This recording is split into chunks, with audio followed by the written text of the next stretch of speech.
All right, good morning. How's everyone doing? Oh, we can do better than that. How's everybody doing this morning? Come on, guys. It has been a super busy week. It's been a fantastic week. I've been talking with a bunch of you. I know that there's a lot of excitement around Azure Stack. There's a tremendous amount of excitement about all the announcements in Azure and what we're doing and in terms of hybrid cloud to help you manage both on-premises and in the cloud. Tremendous amount of excitement about what's going on in Honolulu and management and containers. And every time I say, you know, I'm doing another session, someone says, please do more on Honolulu, please do more on containers, please do. I'm like, man, I only have so much time. So I'm going to warn you right now, I'm trying to cram 2 or 3 days into 75 minutes, so I'm going to do my very best. This is embracing the hybrid cloud, and the goal of this is real simple. I want to help answer this one single question, which is, how can my organization begin using hybrid cloud today? Really simple. How do we get going, like right now, with existing stuff that I have today in my organization, not I got to go install a whole bunch of brand new bits or code or anything. No, stuff that I have right now. So let's talk about that. And then, of course, we will talk about, yes, some of the cool new stuff as well. Windows Server 2016, quite simply supporting you wherever you are. And the thing I keep reminding people is, folks, Server 2016, I know Erin mentioned this in her general session yesterday, but every so often someone says, so you're going to keep doing versions of Server, right? I'm like, are you kidding me? We're going to be doing Server long after I retire. Okay? Why? Well, part of this is Server powers tons of things at Microsoft, including Azure itself. As I have to remind people, Azure runs atop Windows Server. Azure runs atop Hyper-V. Hyper-V is our hypervisor, powers one of the largest clouds on planet Earth, period. Azure Stack, and this is an important notion, takes its cues from Azure. So every so often someone comes to me and says, Jeff, I see you've got shielded VMs in Windows Server. That is super awesome. When are you going to put them in Azure Stack? And my answer is, well, don't ask me. Ask Azure, and then Azure Stack will take its cues from Azure. So while Azure Stack uses the underpinnings of Windows Server, such as Hyper-V and Storage Spaces Direct and our hyper-converged infrastructure and RDMA and all of those cool things down there, it takes its cues from Azure. And yes, by the way, the guys in Azure are excited about shielded VMs, and they very much want to do it, and they're very much working on it. So you can expect that that's going to come. The important thing I want to point out is this relationship between all three, because we deliver new features and capabilities into Azure, and Azure delivers those to Azure Stack. And both, by the way, both Azure and Azure Stack to come to us with feature requests, and sometimes they'll come with us with new code, which we will take advantage of and put in Windows Server, which you just automatically get. So everybody's a winner. Hybrid cloud presents a massive opportunity, okay? It's really, really interesting. We've been talking about hybrid cloud for a long time, and it's amazing to see how all of a sudden everybody is jumping right in the line saying, yeah, we've been saying hybrid cloud all along. No, you haven't. Other guys have been saying, no, it's got to be all on premises, or no, it's got to be all public. And so you've seen these weird relationships where someone is now hosting an on-premises private cloud up in a public cloud and calling it hybrid. That's not hybrid, that's hosted. Connectivity does not equal hybrid. Hybrid is consistency of services and much more. But most importantly, it's where you want to be. When I talk to customers of all shapes and sizes, guess what they say? Jeff, I absolutely want to use Azure. I absolutely want to use public cloud. You guys can simplify things. You can do things radically cheaper. You can do things radically more secure. But guess what? I still have a few things that have to run here on premises. And I've heard every reason under the sun. Data sovereignty, regulatory, compliance. I've literally heard the CEO built this company out of his own blood, sweat, and tears, and he promised me if we ever took the servers that he built with his own hands and moved them anywhere else other than a server where he could touch them, we're all fired. Okay, fine. That's a great reason. The important thing is, it's not my reason, it's your reason. If anybody comes in and says, you have to do public, or you have to do X, Y, or Z, you have to ask yourself the question, why are they trying to force me to their business model? Do what's right for you. If you want to use the public cloud, you should. If you need to embrace on-premises, you should. But most importantly, what 95+% of you tell us is you want hybrid so bad you can taste it.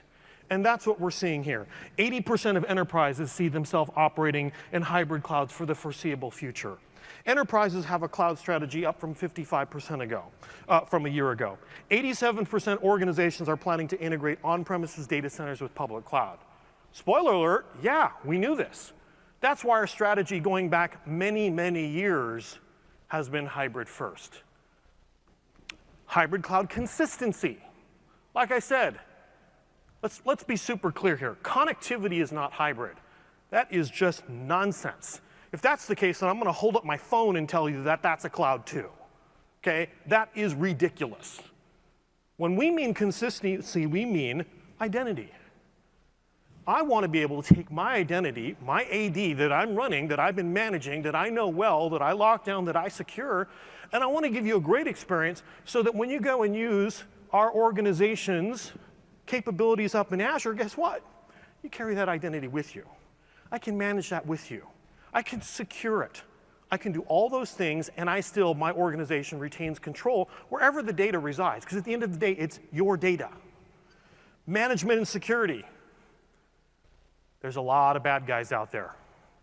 We've seen a lot of hacks. Many, many, many. And the number keeps rising, and the hacks' severity keep getting worse and worse and worse. A lot of these, spoiler alert, aren't happening in the cloud. They're happening in on-premises data centers, where, quote unquote, a lot of these people have literally come into Microsoft, told me point blank, Jeff, we will never run in Azure because our data centers are more secure than yours. Guess who's now calling us on the hotline? Hey, how do we move to Azure? Like everything? Like yesterday? One of the things I've always told people that come visit us at Microsoft is look, if you have any concerns about our security and our data centers, let us give you a tour. I remember 5, 6 years ago, a bunch of the big financials came into Microsoft. I chatted with a bunch of them. They said, Jeff, we love what you're doing in Azure. We'll never use it. And I said, really? No kidding. Why? Oh, well, we have HIPAA, we have PCI, we have compliance, we have regulatory, we have data sovereignty needs. We don't know how you secure your data centers. We could never use that. We said, great, take a tour. I've actually taken the bus trip. Gotten on, given folks the private tour of some of our Azure data centers. They leave going, oh my God, that's how you run your data centers? And now 5 to 6 years later, they're all coming back saying, yeah, Jeff, we're moving as much as we can up to Azure. There's some stuff we're still going to remain on premises for whatever reason, but there's stuff we're moving as much as we can to Azure. And I say, really, why is that? And they say, security. And I said, but you said you weren't going to do that. And they said, well, we took your tour, and then we took a tour of our own data centers, and we realized something. We don't know anything about security. So that is changing rapidly. Data services, consistency, SQL. You want to run SQL on premises in a VM? Go right ahead. You want to run it in a VM up in Azure? Great. You want to run it as a native service? Fantastic. We can do that as well. We can apply machine learning, advanced AI to that as well. So that consistency is a big win for you. Azure services. You're seeing it with now Azure and Azure Stack. Literally write an application in Azure or in Azure Stack, and you can run it anywhere you want. That message is resonating extremely loudly. It's literally, I write to the Azure resource model, and guess what? I can deploy it in an Azure Stack in my data center or in Azure. Doesn't matter. So this consistency gives you flexibility to do what you need to do on your terms. So stress points, security, efficiency, innovation. These are 3 of the core pillars that we focused on in Windows Server 2016. Driven by you, driven by the market, driven where we see the industry going. In the world of server, we also realize that, of course, hybrid's going to be a key part of this, which is why we want to make sure that we integrate fantastically with Azure. And as I mentioned before, we'll deliver new features that go into server that Azure will take. Azure will deliver new features that we'll take in Windows Server, and you can get this wonderful, wonderful continuous integration. Let's start with security. In terms of protecting identity, protecting the OS on premises or in the cloud, and securing VMs. Well, it goes without saying you've probably heard about this one. I'm not going to beat this one to death because honestly, we still have a lot more to learn. But the key thing to understand is there was a cybersecurity incident potentially impacting 143 million US consumers. The information was names, social security numbers, birthdays, addresses, and in some instances, driver's license numbers. I'm not sure how much worse this gets. I've personally been hit by numerous data breaches already. This was just the icing on the cake for me. I don't know how many people are promising me free credit card and monitoring my financial history till the day I die because of how many breaches I've just happened to be impacted with. This is a huge one. This is another big wake-up call. If you're treating security like, it's not really a problem, you're behind the 8 ball, way, way behind the 8 ball. How can we help with that? Well, I can tell you right now that we are seeing folks all over the world moving to Server 2016, quite literally, for these features alone. I can literally take an application running on Server 2008 R2 or 2012 or 2012 R2 and simply redeploy it in 2016 without doing a single anything else. Just by redeploying it, I've made it more secure. Why? Because of all these massive investments we've made in the heart of Windows itself. Shielded VMs, Credential Guard, Remote Credential Guard, Control Flow Guard, Code Integrity, Enhanced Threat Detection, Windows Defender baked into Server for the first time ever.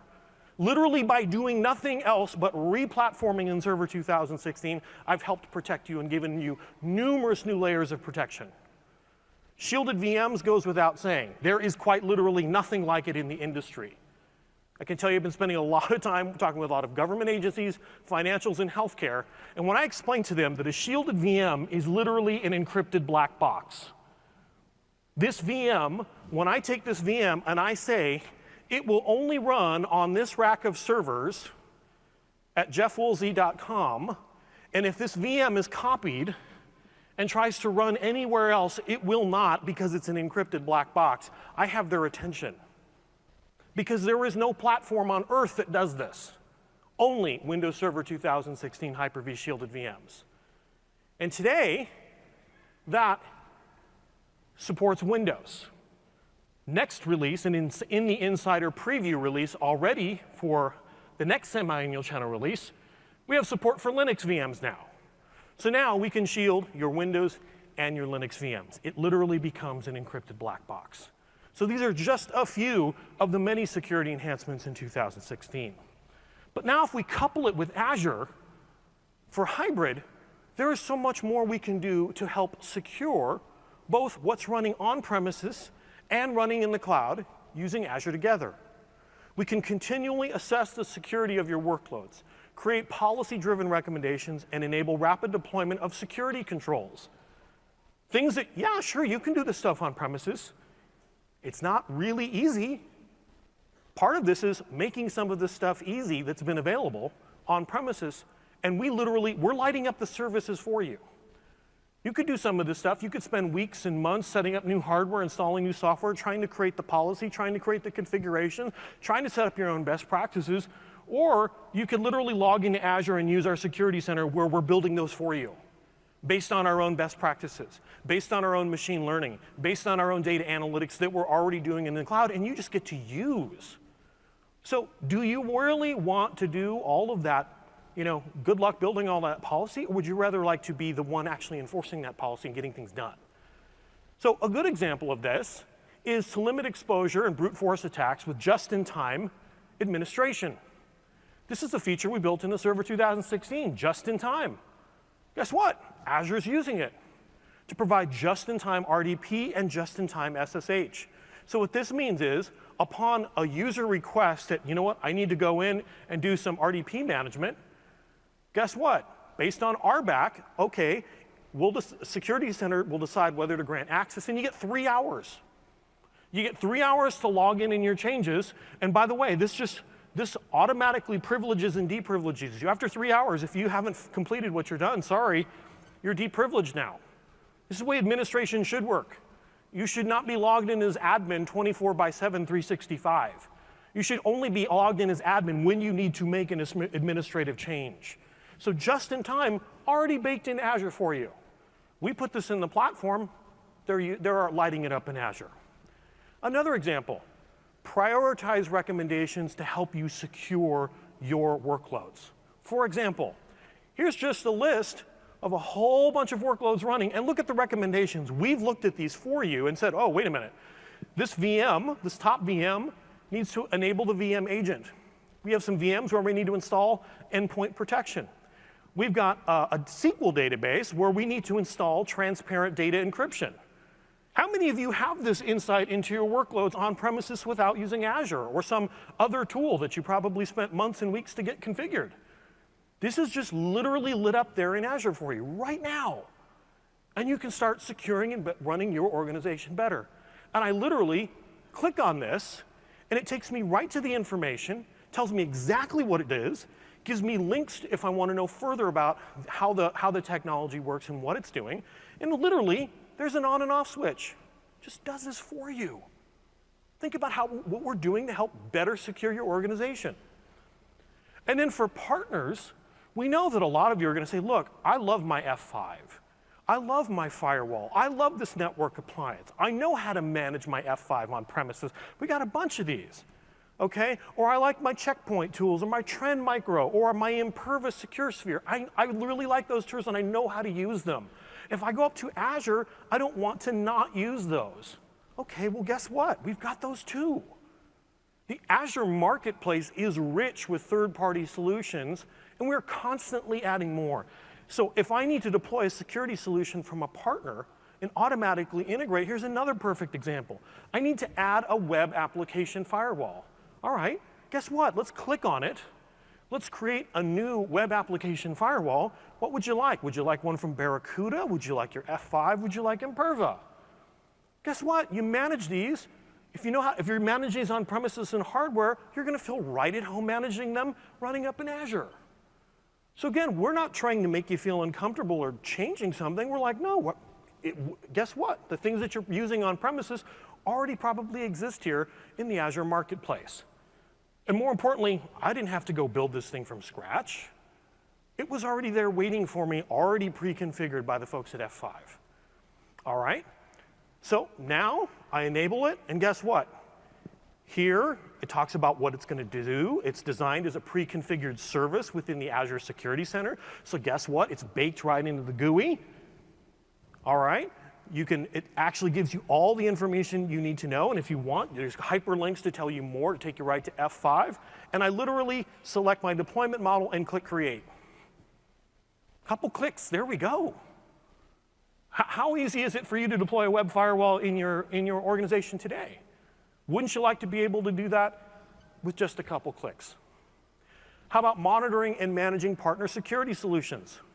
So here's another example where we're using, again, integration in the security center to monitor the health and performance within your infrastructure. So many more things, so much rich integration that you can start using today, all hybrid, folks. So in terms of security, we've also announced more on this front. So we've had the Windows Defender Advanced Threat Protection. This is something we've had for Windows 10 on client, and it's been extremely successful and extremely powerful for many reasons. Number one, this is built into Windows.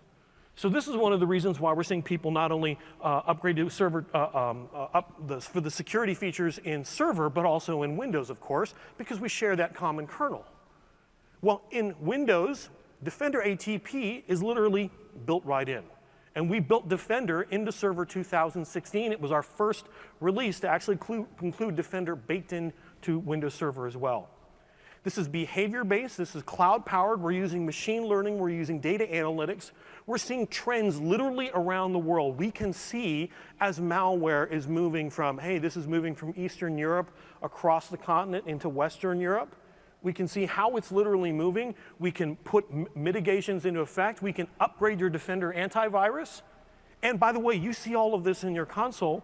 So we have this unique threat intelligence knowledge, and this response is based on the Windows stack. Well, guess what?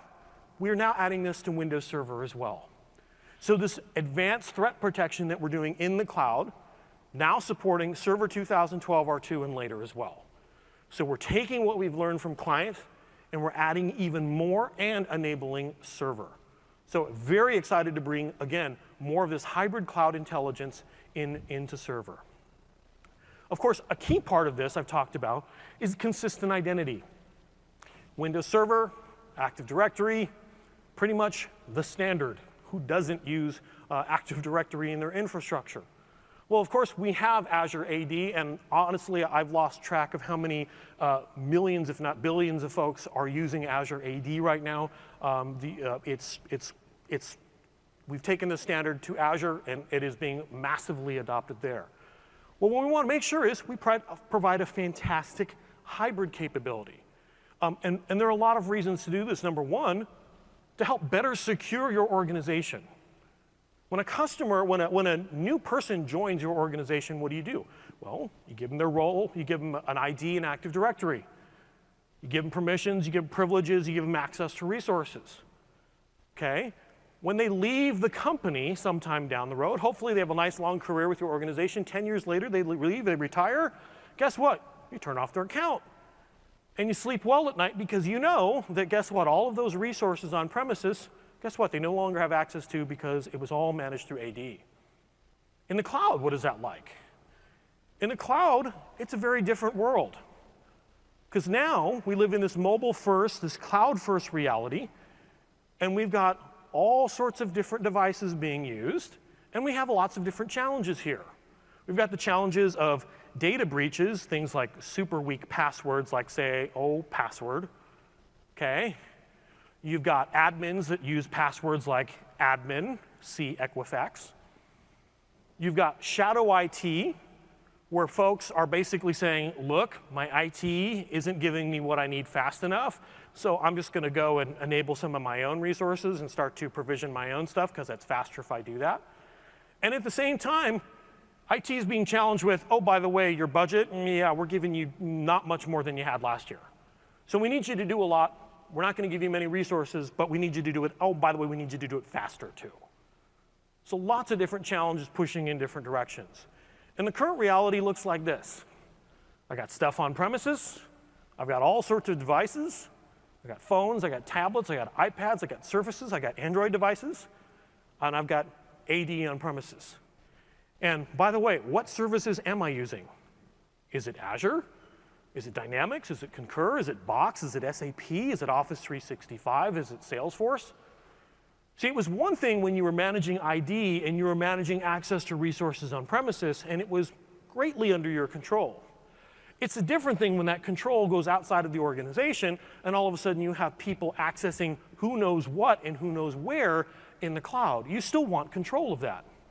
The important thing to point out is identity is the new control plane. This is a very important fact. I know historically we've always said it's the firewall.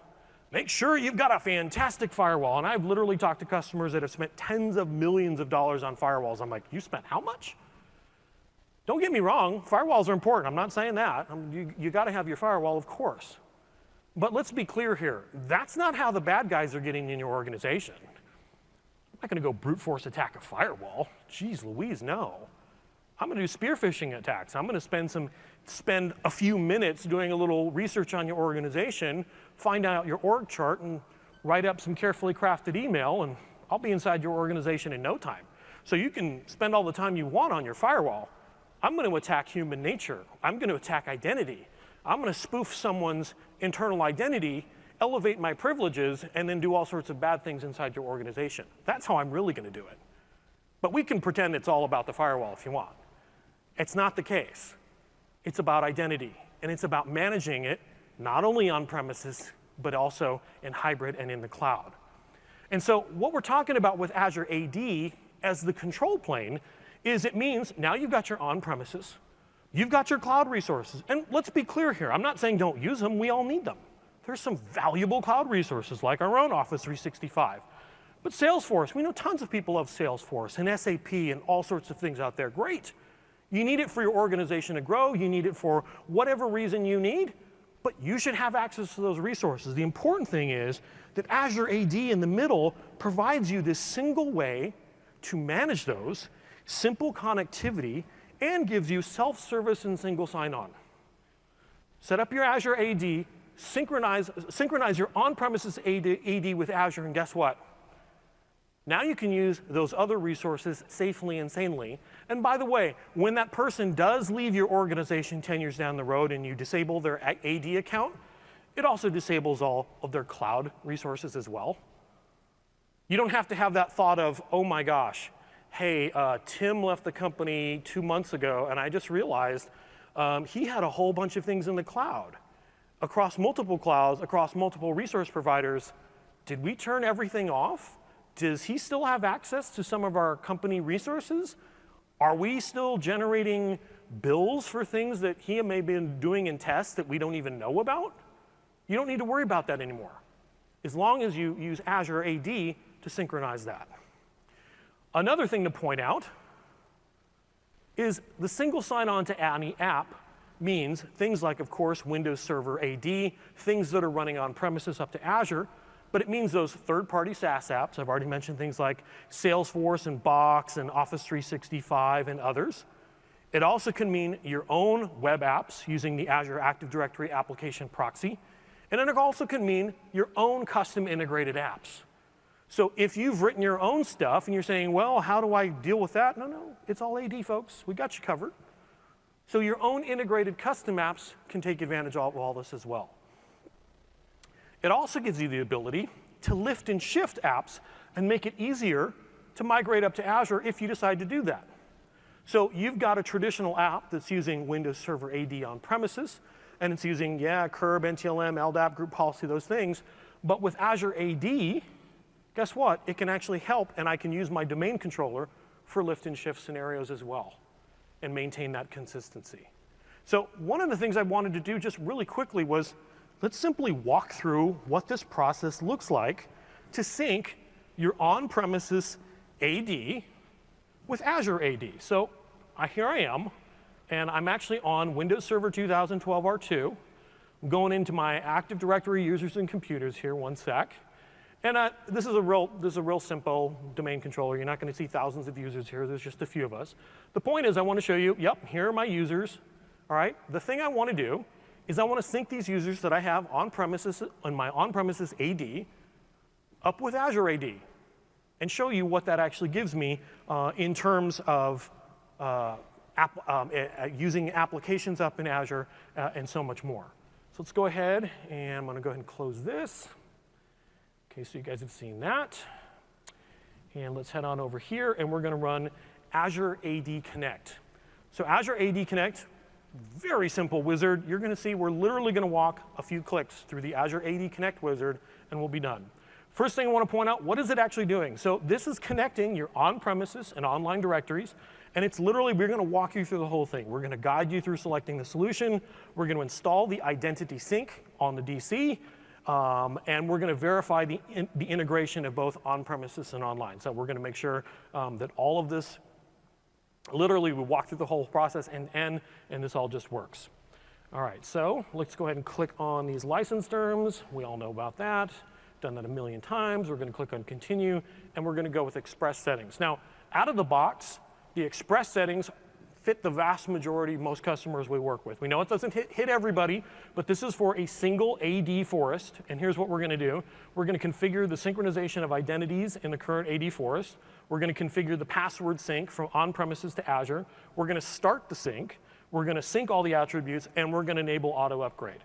Pretty simple, pretty straightforward. Haven't done anything yet, just literally walking you through the process. So we're going to go with express settings. Click on that, and now we're installing the required components here. Of course, now it's going to ask me, okay, we're going to connect into Azure AD, so I'm going to need my AD credentials. Excuse me 1 minute. Let's see. I need to find Notepad here. Do a little copy and paste. Put it up here. And there. Type in password. And there's what we need to do to connect to Azure AD. Click on Next. So we're connecting online to Azure AD. Now it's asking me for the AD credentials here for my username and password for my on-premises DC. So again, nothing out of the ordinary, nothing crazy here, all pretty straightforward. Literally walking through a wizard. We're going to click on Next. And now it's going to, so now we have the last, okay, one last check here. Here's what we're going to do. We're ready to configure. We're going to install the sync engine. We're going to configure Azure AD.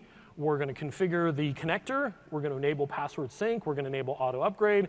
And we are going to literally start the synchronization process when this configuration completes. So Very straightforward, nothing out of the ordinary. Let's click on install, and let's go through the process.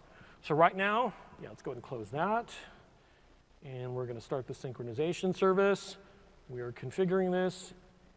And literally, we've been walking through a couple clicks. What have I done? I've entered usernames, I've entered passwords, I've gone with the defaults, I've used the express settings, and I'm now configuring and actually synchronizing AD. So now the configuration is complete. And by the way, when it's done, it's telling me exactly what it did. Yep, it's all done. You can now log into Azure Office 365. And by the way, it noticed the second one is actually one of my favorites because it actually checked to see, hey, did you enable the Active Directory recycle bin? That's a good feature to have, and it actually isn't enabled, so that is something that's strongly recommended, so we should definitely do that. And it's configured to use AD attributes, and if I want to sync Windows 10 domain joined computers, everything I need to know is right here. So we're going to go ahead and click on that. All right, so we have done our sync. So now we're here in Azure, we're in the dashboard. So let's head on over to Azure Active Directory, and you'll notice here, click on users and groups. And again, this wasn't a huge monster domain that I was synchronizing, but there are my users, all set and ready to go. Again, this just happened just like that. So now that my users and groups are configured up here in AD, well, what are some of the things that I can do with that? And keep in mind that in terms of the connector, it's just I think it's a 15, 20 megabyte download, so it's very, very small. All right, so let's close that. Let's head on over here to Enterprise Apps. So let's take a look at just a few of the apps that are available here up in Azure, and let's take a look at the different apps. I'm going to click on a new application, and you can see that I have a number of different options for applications that I can use. For example, I've got an application that I'm developing. So there's one that we've actually created on premises in our organization. We can register that. We can use an on-premises application, use the Azure AD application proxy. We can use a non-gallery application. For example, we've got a third-party COTS apps or something like that. We can integrate that, something that we don't find in the gallery. But of course, one of the huge benefits of using Azure, of course, is this massive marketplace where we, in fact, have this long list of applications here that we can use for apps built in here. So for example, in terms of collaboration, you can see of the 2,800 apps I have here, I've got 370 collaboration apps. So I can simply scroll down here, and these are apps that are available for me to use now. And these are all of these I can delegate access to. I can use these and provide access to for folks in my organization. And guess what? All of that was synced through AD. So these are just a few of the things that I can do with Azure AD Connect. So it enabled me, gave me a whole new marketplace of apps that I can use on premises. I could use my existing on-premises, sync that in here with Azure AD. I could use third-party applications and sync those as well. And so it's given me the flexibility to use whatever apps that I need are most important to my business. And of course, this also gives me the ability to sync with third-party SaaS apps as well. So very comprehensive, easy to use. I literally walked through a couple clicks in Azure AD Connect, and that's what you saw configuring hybrid integration. So let's switch on over back here and get on to software-defined data center. So a whole bunch of things we enabled in Server 2016, virtualization, storage, and networking. Yes, we did a whole bunch of work here, and I could literally spend a couple sessions of hours talking about all of these things. Just a few things to point out. I've already talked about shielded VMs. I'm sure most of you know about this, but if you're not aware, the biggest, baddest servers are supported on Server 2016. That's not a typo. That's 24 terabytes of RAM supported for a physical server. That was a feature requested by Azure, and because Azure wanted it, you got it built in for free. I don't know of any customer that actually came to us and said, Jeff, we need 24 terabytes of RAM. Azure did, insisted upon it, so we said, no problem. They also insisted supporting 12 terabytes of RAM per VM. That's another industry-leading number, okay? The other guys upgraded recently. They're still half of what we support. 12 terabytes of RAM per VM and up to 240 virtual processors per VM. So if you want to run the biggest, baddest SAP, the biggest, baddest SQL, the way you do it is you use Hyper-V. Hyper-converged in storage and all up in Server 2016. We made huge investments in our hyper-converged with storage spaces direct. Network, we delivered a whole bunch of our SDN capabilities from Azure and use that as Azure inspiration on premises. In many cases, it's been real code, like the Azure data plane is actually running in Server 2016 on premises. Now, one of the other areas that's extremely popular with the software-defined data center, and it goes way back to the dawn of Windows Server, is the file server. When we look at our telemetry, one of the most popular uses for Windows Server to this day continues to be the veritable file server. Everybody's got those. How many of you here in the audience have file servers running back at the office? Yep, ton of you. And we understand that, look, it's just one of those things you got to have, like your DC, like print, like, you got to have storage. You've got to have it there. Well, one of the things we want to do is we want to make it better with hybrid capabilities. And that's why we've introduced Azure File Sync. So what we've been doing is we've been focusing on understanding what are your pains with the Windows file server, okay? One of them is, well, I never have enough storage. This is a funny thing I've always found about, I've talked to customers about this for years. Turns out there's no such thing as a happy storage customer. They never have enough storage. You can buy and buy and buy and buy. Guess what? You never have enough. So is there a way that I could get really cheap storage, or is there a way I could use the cloud to provide me really cheap storage? Because spoiler alert, if you go up to Azure, you'll see we can give you gigabytes and gigabytes of storage for like pennies. It's ridiculous how inexpensive it is up there. Another challenge we have is folks tell us, hey, you know what? We actually look online, we actually look at our file servers, and we try to scrub them now and then. And we'll find stuff that's like years old. So, we really want people to delete them. We send the email reminders every few weeks, please, folks, delete your Dropboxes, delete your temp folders, delete all this stuff, because you're taking up terabytes and terabytes of space on our storage. People don't do it. So what do? Well, we casually move it somewhere else to see if anybody complains. Guess what? The complaints begin immediately because no one wants to delete anything. Everyone wants to keep everything around, and that's a challenge. There's also a challenge of how do I actually get information to other parts of my organization? Sure, maybe I have folks on the East Coast, might have folks here in Orlando or in Miami or in New York or in Atlanta, but what about our partners in Europe or our partners on the West Coast or our partners in Asia? How can we easily get them common information? Today, that's a difficult and challenging process. With Azure File Sync, you can set up a file server in Seattle, the way you've always set up a traditional file server, and guess what? I'm running low on storage, like happens on every file server. Well, the first thing you can use Azure File Sync for cloud tiering. The way this works is you basically say, look, we've got a file server, and you can set a number. I could say it's at 50%, automatically start tiering the last used files on up to cloud. And this literally just happens quietly in the background, and it's moved up on Azure. Now, this doesn't mean it's gone away. What we have is actually, we have a consistent namespace here. So if someone says, hey, you know what, I click on that file, and it's not actually running there, they won't see it, because it will transparently download from Azure back to their file server. But for that stuff that's not getting used, guess what? We're just quietly moving it up there. And you set that number. It could be 50%, it could be 20%. I was doing the demo with Klaus yesterday, and he literally set it at 98% so that it begins tiering immediately. Well, what happens is now some of those files start to turn gray. Okay? The gray means, guess what? We've actually started tiering it up to Azure. So you can visibly see the file's still there. It's not gone. It still exists, but we've just automatically moved it up for you, and we're managing it for you and making life much better. What is essentially happening is Windows Server is becoming the hot cache in your organization. So when you need those files that you're actively working on, they're already there. You don't have to worry. It's already zippy fast. Okay? For that stuff that you haven't touched in a few years, it's quote unquote still there, but it's actually up in Azure. And if someone does need it and someone needs to touch it, guess what? It'll automatically stream back in.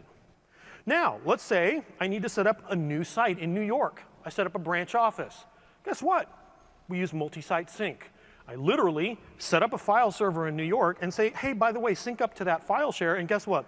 All those files in Seattle are now available in New York. Whoa, that's really cool. Guess what? You're getting all the cloud tiering there as well. And if I have users putting the data there, if I have applications, if I'm using work folders, this just all works. This is all transparent to the workload. It just looks like a traditional file share. Next, direct cloud access. So what about those things you've already moved up into Azure? You're using IaaS resources. Maybe you've got some VMs running. Maybe you're using some PaaS services. All right, I need to get access to that data. Well, guess what? It's already running there. So guess what? We just point it there and start using it immediately. So now you have direct cloud access. All right, well, what about DR? Guess what? That server we set up in Seattle, uh-oh. Guess what? It died. It just died. Straight up, the motherboard just straight up died. I don't know, overheated, whatever. We didn't have enough cooling in the room. Whatever, the servers just died. Oh, no. Is everybody screaming? No. Because guess what? The office can still get to all those files. Those files are all up available in Azure. So they can still go get them. They can still retrieve them right now. What's happening? IT right now, instead of freaking out looking for tape backup or tape restore, oh my gosh, tape, okay? Instead of looking for tape or trying to restore from something, guess what? I'm going to go plug in a new server. I'm going to go enable the file server role. Guess what? I'm going to synchronize with Azure File. And guess what? As people need those files, they will start syncing back on premises to that branch. As people start to touch files, as people start to open them, guess what? They start to hot cache back in Seattle. Couldn't be easier. Could not be easier. Look at what hybrid did just to make your life a whole bunch easier. And by the way, this works with Server 2012 R2 and later. So again, I'm showing you hybrid benefits that you can take advantage right now, today. Then, from a backup standpoint, I also want to point out, you may be thinking, Jeff, this is great, but what about backup? Well, guess what? We have cloud backup. It's already built into Azure Backup Vault. So now we can back up directly your file share into Azure Backup Vault. By the way, again, where backup storage is super, super cheap.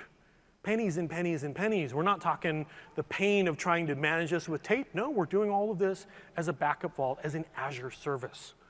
So we've given you better availability. We've given you DR capabilities. We've made Windows Server a hot cache, so your folks on premises still get the performance, the blazing fast capabilities they need. And we've essentially given you bottomless storage. Because guess what? How big is that file server that I'm running in Seattle? Maybe it's 6 terabytes. Boy, 6 terabytes won't last me long. Sure it will. You know why? Because you set that policy of 50%. So guess what? You're always moving things up, and that storage never fills up. So it's a beautiful, beautiful thing, all enabled through hybrid. So Azure File Sync, centralize your file services in Azure Storage, cache in multiple locations, giving you, again, making Windows Server your hot cache, utilize cloud-based backup and fast DR, okay? And you can take a look at all of this at aka.ms, Azure File Sync. And again, this works with Server 2012 R2 and 2016. So you can get started, and of course you can use this in a VM, by the way. I've had a number of people ask me, can I run the file server in a VM? Of course you can. All just works. Next, site recovery. By the way, if I am flying through this, I told you I've got 3 days of content I'm trying to cram into 75 minutes, so I told you I'm going to keep going. So, Azure Site Recovery. We're all familiar with what's just happened with Hurricane Harvey and, of course, Hurricane Irma. We've been watching hurricanes and natural disasters for quite a while, but DR is something that we've spent a lot of time over the last 10 years really focusing our resources on, A, to make it easier, B, to make it far more cost effective. I've talked to customers on all sides of the stratosphere when it comes to DR. I've had people say, Jeff, I would love to have a secondary site, but I don't have $100 million to go invest and go build one. And I've had talk to the customers that tell me, oh, I already have a secondary DR site and I want to kill that thing with fire because it's just a huge cost sink for me. I'd like a better way to do this. Well, when you look at the cause of IT disasters, it's easy to focus on something like Hurricane Katrina, Irma, or these natural disasters. But if you look at the real causes, hurricanes, floods, storms, fire, earthquake, yeah, it's not an insignificant percentage, but there are more. Power failures, IT hardware failures, network hard failures, far more common, and then human error as well. So you've got operational, you've got natural, you've got human-caused events. A lot of different reasons to be considering DR. And the problem is people tend to think of only one of these. They'll only go, oh, you know, our people are the best. We haven't had any human errors, or we're not too worried about that. Or no, I live in an area where I don't need to worry about natural disasters. We don't have hurricanes. Or I don't need to worry because I don't live in the Midwest. I don't need to worry about tornadoes. But it's the other things, the operational failures. Any one of these can have a significant impact. And what does that impact look like? Well, it's impact of the outage itself. We've had a couple of very high-profile downtime events in the last year where some airlines have been literally stopped in their tracks. People were stuck in airports, not for an hour, not 2 hours, days, because they literally had massive downtime events and could not schedule flights anymore. People were hanging out in hotels and literally there at the airports waiting to get a flight. The impact to your brand. Again, see Equifax. Impact to your IT career. Do you want to be that person, by the way, that worked at that airport that has that on their resume now? No, you're going to casually forget that you worked at that place, are you?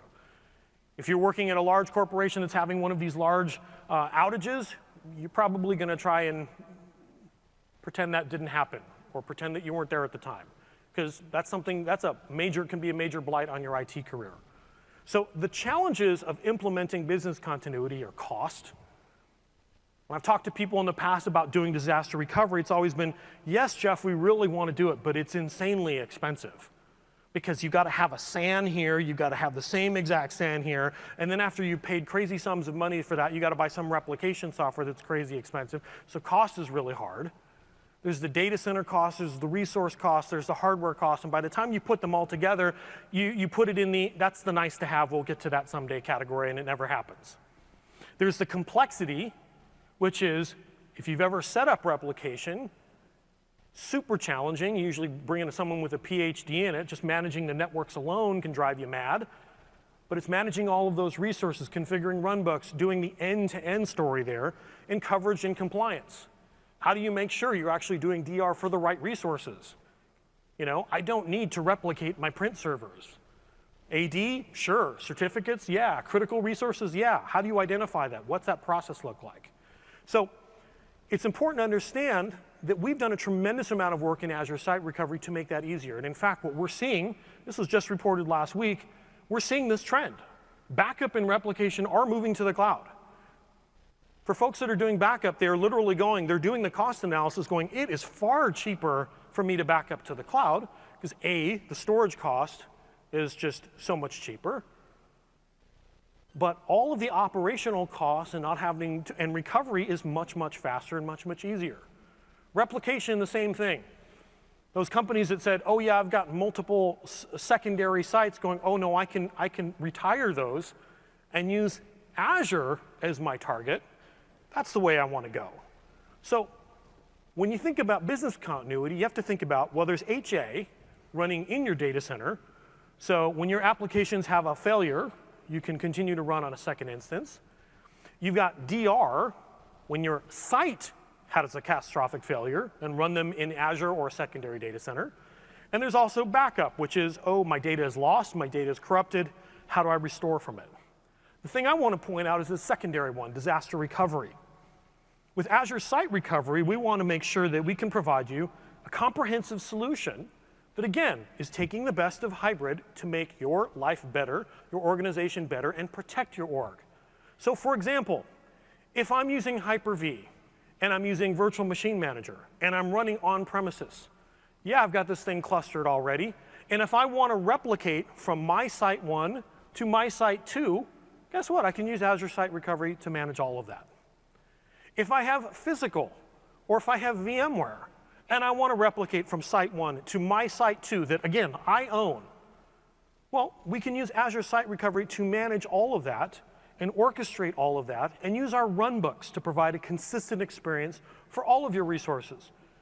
So whether it's physical, whether it's virtual, whether it's Hyper-V, whether it's VMware, we can actually manage and orchestrate you from Site 1 to Site 2. Now, a lot of people are saying, that's great, but I actually want to get out of the Site 2 business. I don't want a Site 2.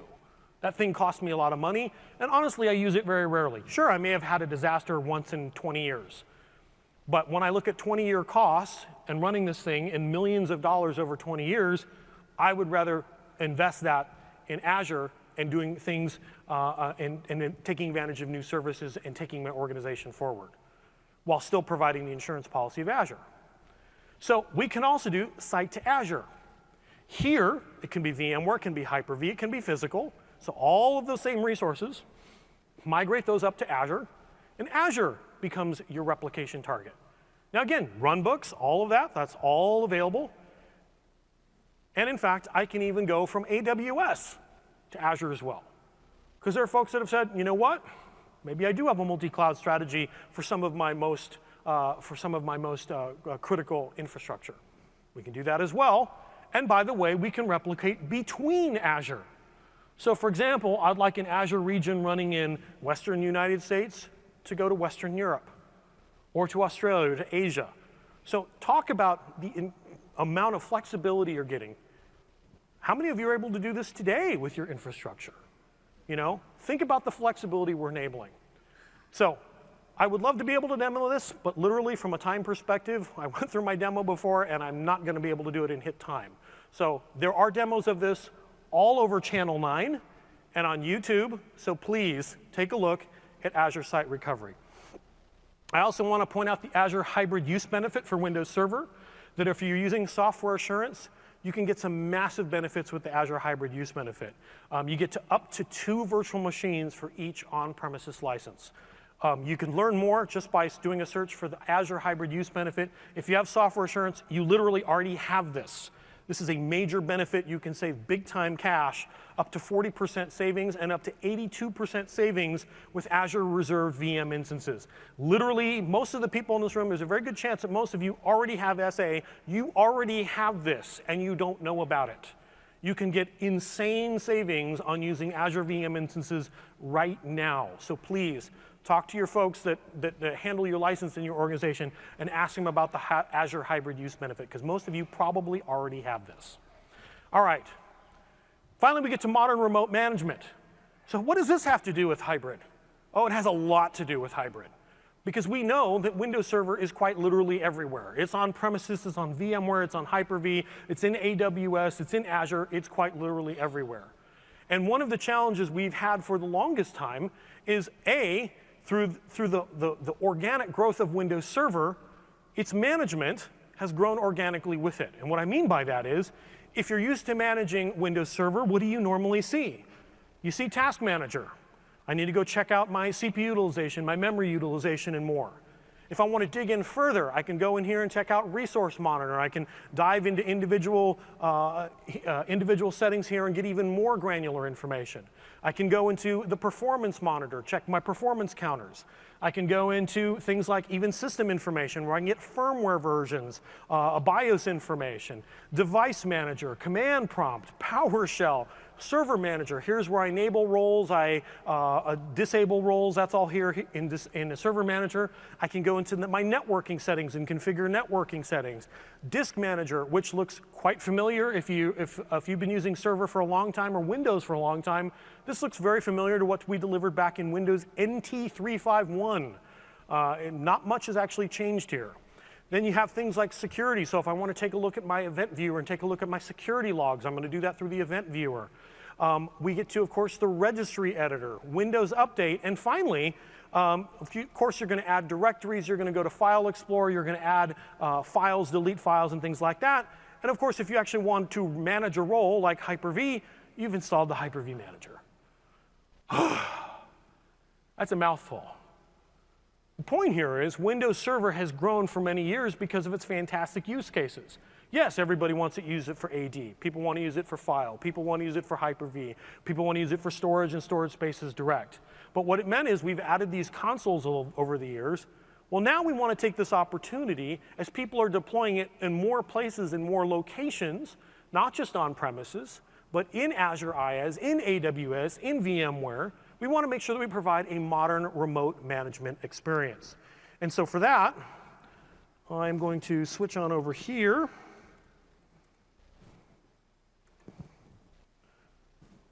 To Honolulu. And you probably have seen Honolulu this week. Honestly, I've been chatting with a ton of people, and there's an extreme amount of excitement around Honolulu. And every time I think I'm done demoing it, I literally, people stop me and say, please demo Honolulu again, because every time you do it, you show us something different. So I'll keep it quick, but yes, I'm going to show you some stuff that's different. So here I am here and in Project Honolulu, and you can see I've got a bunch of servers. And I want to point out that Project Honolulu is literally an MSI. It's a double click. It's less than 20 megabytes. It's around 20 megabytes. I double clicked and installed. It's running here literally on my Surface. Okay? I am connected over the wire back to my office in Redmond, in Seattle. Okay? Under my desk, I have 4 servers running GUI-less. There is no desktop. There is no GUI. It's running server core. I'm managing all of it across the US using Honolulu. And you can see here I've got these 4 silver nodes. The silver nodes are the ones that are running on hardware. So if I click on silver node 1 and I go to the overview page, what do I see? I would see some of the things that I'm used to seeing in Task Manager. For example, I can see CPU utilization, memory, networking, and more. I can also see the name, the domain, the operating system, the installed memory. I can actually see the manufacturer of this machine. This is an HP workstation sitting under my desk. It's got 8 logical processors. Some of the things that I would normally do with a server, well, I'm going to domain join it, for example. Well, what would I do? If I was running in the GUI, I would switch from Task Manager. I'd right-click, go into System Properties, and make that change. In Honolulu, it's literally a click away, and I don't leave this context. Click on Computer ID, I can join a domain, I can join a work group, I can put in all my creds and go. If I wanted to do things like enable remote desktop, that again would be switching to yet another tool to configure that in another location. Nope, enabling remote desktop would be here, and I can simply enable it remotely. Again, I'm running server core, so don't really need to do any of that, but I've enabled it anyways. So one of the things you do, of course, when you enable a server and configure a server is, what's its role? What am I doing with it? Well, first thing you do is go into roles here, and you're going to see I get a listing of all of the roles that I have running on this server. I've got Active Directory, DHCP, DNS, Hyper-V, Network Controller. I've got all my features, branchcache.net, and so much more. If I wanted to go here and enable Hyper-V, well, of course, I've already done that. It's already running and installed. So there's nothing to install there, but if I want to head up here and install the Host Guardian service, I simply select it, click on Install, and it's going to calculate any dependencies that the Host Guardian service has. And here, in fact, it gives me that list. I click on Reboot the server automatically. I click on Yes, and it will automatically install all of the dependencies, install the Host Guardian service, reboot it, and I'm ready to, again, manage it in Honolulu. So everything here I'm doing remotely managed. Well, what, of course, if I need to dig deeper into the actual server? So I showed you Event Viewer. Well, what if I want to actually see some of the events running on a server? Not a problem with Honolulu. Come on over here to Processes, and I can see, well, here's my status. I actually am running very idle. I can actually select and change the different columns that I have here so that I can see the ones that are most important to me, and I can make those changes. If I would actually like to view my events, for example, I'd like to check out my security log, make sure there's nothing I should be concerned about from a security standpoint. I go to my Windows logs, I click on security, and in fact, I get a full list of all the security events here. Now, that's 91,000 events. I'm a little concerned by that, but if I click here on the filter button, I don't need to see my verbose ones, I don't need to see my informational ones, and in fact, oh, I only have one error. Okay, easy filtering, again, all built into Honolulu. I should point out this is running all on a browser. This is all HTML5. This is all touch-friendly. Runs on Chrome, runs on Edge, and yes, it even runs on Safari for Mac. So we have made a modern, touch-friendly experience. And when I describe to people what I think one of the best scenarios for this, as I think about this, is imagine for those locations where you've got a small branch office. Maybe you've got a school. Maybe you've got a small organization that's got an enterprise, but it's got lots of little satellite offices. And you still need some on-premises servers. You don't need a bunch. You don't need a data center full. Maybe you need just 4 servers, 8 servers. You can do a tremendous amount of work with just a few servers these days. Literally, I roll in a half rack of servers, all running server core, and I hand you a Surface running Honolulu. And I say, well, there you go. You can do all your management here. Oh, and by the way, that Azure file sync and that backup stuff, yeah, we'll just integrate that up into Azure as well, so you're getting the best of both worlds. You're getting hybrid connectivity, you're getting your Azure AD Connect, and you're managing it all simply and easily with Honolulu. So our goal here, again, is to reimagine server and really focus on these hybrid scenarios. Well, what about security? What about managing your firewall? Have you ever tried to manage a headless server running and its firewall policies remotely? It's a challenge. Well, again, in Honolulu, I can check out my incoming rules. You can see here, I've got a list of all of my rules that are allowed. By grouping, I can enable the rules, I can disable the rules. I've got my protocols and local ports that are open. If I want to create a new one, I can literally click on new and create a brand new firewall rule, all running remotely, again, against servers running back in my office. Well, what about things like storage, for example? So this server, let's take a look at what it's got inside. You can see this is actually a very straightforward workstation. It's just got a couple of disks in it. If I want to take a look at the volumes, I can see, yep, it's got two volumes here. I've got a CD, DVD, ROM in there, and that's very straightforward from a storage perspective. So in my case, of course, I am running some VMs. So I'm going to switch on over here to virtual machines. And in fact, let's go through the process real quick of what would it be like to create a new virtual machine remotely. So literally click on a new VM. Let's give it a name. And this is a Generation 2 virtual machine by default. The path I'm going to choose, well, let's see here. I like to put these in a VMs folder. So I can select the configuration path. And in fact, I'm going to put it right in there. So I'm going to click OK on that. Something you could never do in the Hyper-V Manager create new VM wizard is you could never specify processors. It always defaulted to 1. We actually made that better here. I can specify that number. I'm going to go with 4.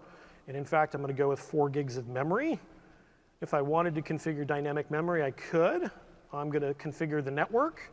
I am going to add a disk. So I'm going to create an empty virtual hard disk.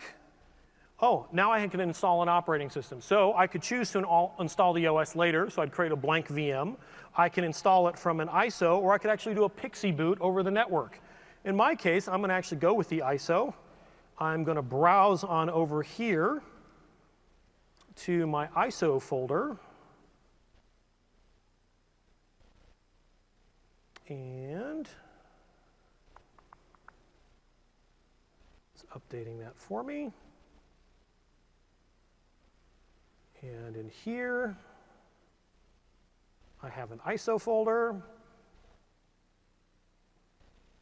I'm going to go ahead and select one. So now I've configured the virtual machine. I've given it a name. I've hooked up the networking. I've configured the processors. I've selected the ISO to boot from. And I'm ready to go. So let's go ahead and create the VM. You can see we've submitted the request to create the VM. That'll be done in just a second. There it's done. There's my new virtual machine. So now I can go in here and take a look at my VM. Here's everything I need to know about the VM. And in fact, let's go ahead and install the OS. So let's click on the Start button. Now you're probably thinking, aha, but Jeff, you only have a browser. How are you going to RDP? How are you going to connect to that VM? How are you going to see the install process? Well, I'm going to click on the More button, and I'm going to click on the Connect button, where it's going to download me an RDP file where I can open it up. And lo and behold, I'm going to go ahead and connect. It's going to ask me for my creds. And here is that new VM that I just created from scratch. And now I'm installing it. And it's saying, hey, guess what? We need to press a key to retry the boot sequence, press a key to boot from CD, DVD, which I just did. And now I'm installing the OS remotely all the way across the United States from my server on a machine running server core, all GUI-less. Pretty cool. What do you think, guys?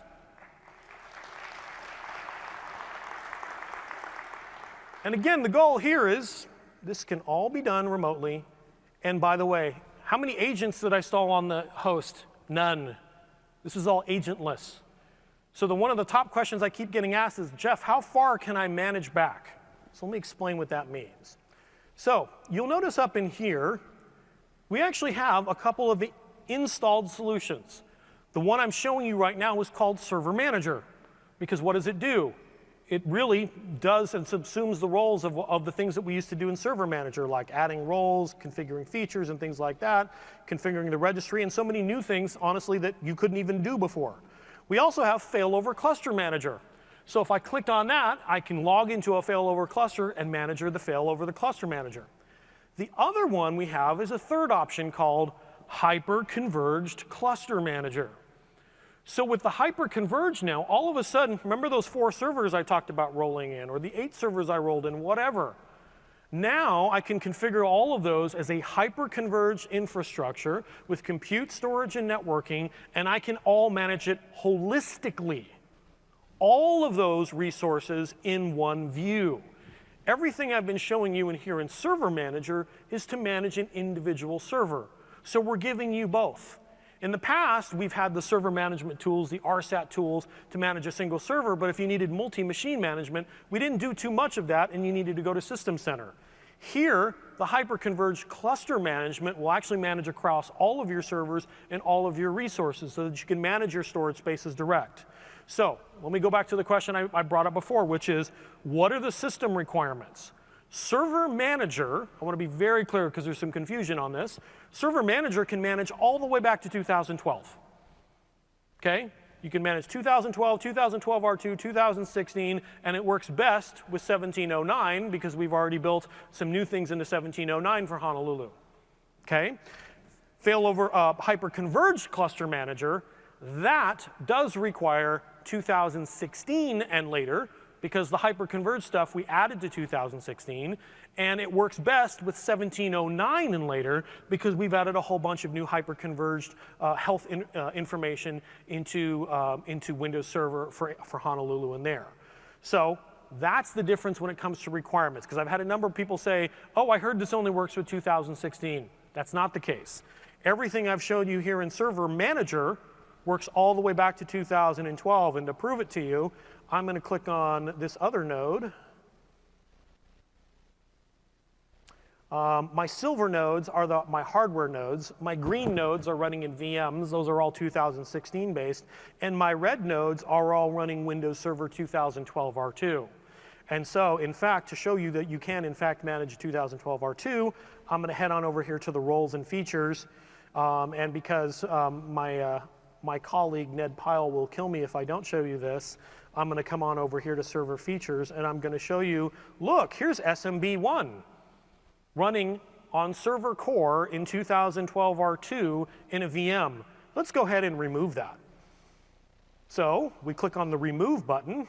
It's calculating the dependencies. It says, oh, you can do that, and in fact, I'm going to have it reboot the server automatically. And so I've just shown you how to remove SMB1 running on Server 2012 remotely using Honolulu.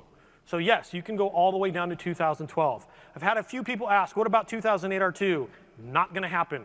2008 R2 just is way too different from 2012 and doesn't have the infrastructure we need to do. So we're actually pushing to go all the way back to 2012. That enough is a big enough lift, but it will be 2012 and later. I also want to point out, I'm sure you know this, but 2008 R2 is coming to the end of its life as well. We're at the 2-year mark away from 08 R2. It goes out of support in 2020. So we're trying to let you guys know early and make sure you're aware. You want to begin that migration if you haven't started doing all of that. And of course, finally, if you want to, another last thing I want to point out, one of the little secrets that I've been pointing out is Honolulu's awesome, but it also highlights and helps another little awesome product that we have at Microsoft that most people aren't aware of. In addition to Hyper-V that ships in Windows 10, in addition to Hyper-V that ships in Windows Server, we've also had a free hypervisor. That's right, I said free hypervisor, called Microsoft Hyper-V Server. It is a 100% completely free hypervisor. It is literally just Hyper-V, okay? It is the rich thing, it's the full-featured thing, it's literally Hyper-V. The one feature it doesn't have that 2016 does is shielded VMs, because shielded VMs have some other requirements as well. But Hyper-V Server is literally the full-featured Hyper-V. That is completely free. In fact, we've shipped Hyper-V Server going all the way back to 2008, and we have even a free version called Hyper-V Server 2016. One thing you need to understand is Hyper-V Server is GUI-less. You can think of it much like Server Core. So while people have known, a few people have known about it, it's relatively quiet because most people look at it and go, well, I really, it doesn't have a GUI. It's like core, that can be a challenge. Well, guess what? Spoiler alert, Honolulu over here is managing Hyper-V server as well. So the free Hyper-V server, why would I use it? Say you want to run Linux VMs. You want to put Linux on here? Linux rocks on here. Because again, this is the same Hyper-V we use up in Azure. This is the same Hyper-V we use in client. This is the same Hyper-V we use in Windows Server. Put your Linux VMs on here, and guess what? I can now take advantage of the other hybrid capabilities that we're going to bring to Honolulu. What do I mean by that? Well, let me show you. So, by the way, I didn't show you the HCI because I had to nuke my hyperconverged cluster right before the show and reconfigure it. This is what the hyperconverged cluster UI looks like. I showed you Server Manager. Here is the hyperconverged cluster manager. So a few things to point out. Number one, if you look here at the top, where I've covered it in red, I clicked on, instead of Server Manager, I clicked on Hyperconverged Cluster Manager, and I get a different view. You can see here in the dashboard, when I log into the Hyperconverged Cluster Manager, I get alerts for the entire cluster. So it's telling me that these 2 disks are running low on available storage. If I click on, if you look here in the blue highlighted area, you can see my overall cluster performance. Not a single server, the entire hyperconverged cluster performance. So I can see my I/O performance, my latency performance, my throughput. Notice also, it's set there for the hour. Well, the nice thing is when you enable HCI, when you enable Honolulu, we actually turn on the historical logging. In the past, this is something you would have to go do, and then if you needed to go check on logging, gosh, how were we running a month ago? Well, you didn't turn it on, so you don't have that data. We do this automatically now. So when you enable 2016 HCI with Honolulu, and you click on a day or a week or a month, guess what? You'll actually have that data from a day or a week or a month ago because we enabled automatically for you. Finally, you see down here in the yellow, I can see my overall resource usage for all of the resources across my HCI.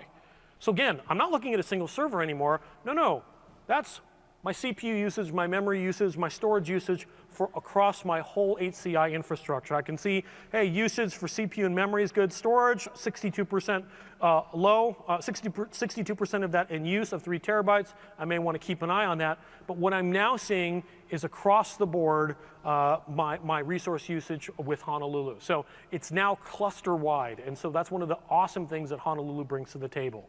So what's next for Honolulu? Well, it's hybrid.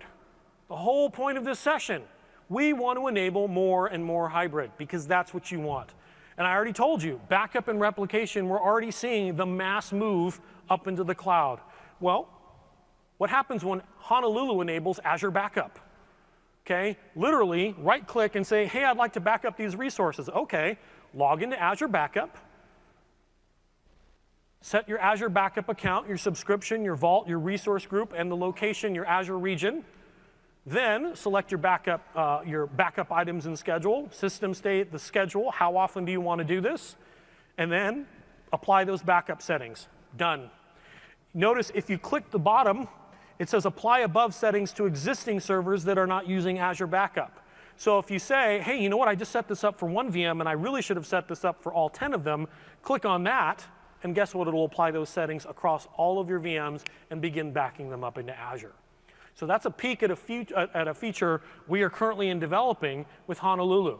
Now, Honolulu's in preview right now. We urge you, please download the bits. The cost, free. Zippo, nothing. Quite literally, 0. Install it, get to work, please.